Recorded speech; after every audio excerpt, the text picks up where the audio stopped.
Elizabeth Muller, and today I'm going to teach you how to make Cuban black bean soup. Now before I had said to you that I put away the pan and I left it just like this.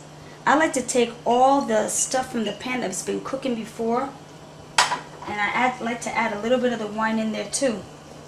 And this is my trick, and I like to just, mix it all in there well, just to take off all the little juices and all the stuff from before.